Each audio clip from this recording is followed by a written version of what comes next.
একটি আয়তাকার খেলার মাঠের পরিসীমা 256 মিটার এবং দৈর্ঘ্য 74 মিটার। ওই মাঠটির ক্ষেত্রফল কত? তাহলে দেখো, আয়তাকার খেলার মাঠের পরিসীমা দেওয়া আছে আর দৈর্ঘ্য দেওয়া আছে, ক্ষেত্রফল বের করতে বলেছে। ক্ষেত্রফল বের করতে হলে আমাদের প্রস্থ লাগবে। তাহলে প্রস্থটা আমরা কিভাবে বার করব? পরিসীমা দেওয়া থাকলে আর দৈর্ঘ্য দেওয়া থাকলে প্রস্থ বার করার সূত্র হচ্ছে কি, দেখো প্রস্থ ইকুয়াল টু হবে পরিসীমা বাই 2 মাইনাস দৈর্ঘ্য। এটা হচ্ছে সূত্র। পরিসীমা কত দেওয়া আছে? 256 বাই 2 মাইনাস দৈর্ঘ্য কত দেওয়া আছে? 74।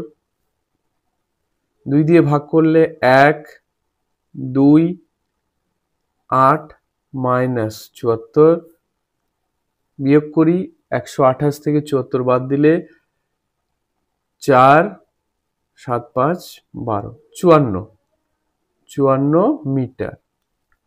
তাহলে প্রস্থ কত হলো? 54 মিটার। বের করতে বলেছে ক্ষেত্রফল।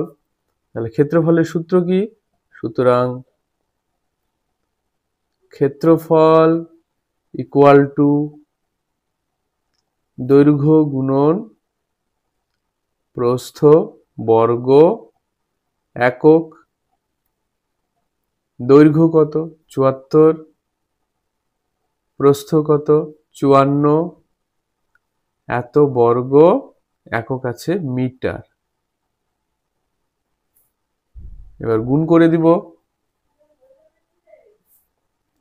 74 আর 54 গুণ 4 4 16 6 হাতে আছে 1, 4 7 28 29, 4 5 20 0 হাতে 2, 35 36 37। তাহলে 3996 মানে 3996 বর্গ মিটার।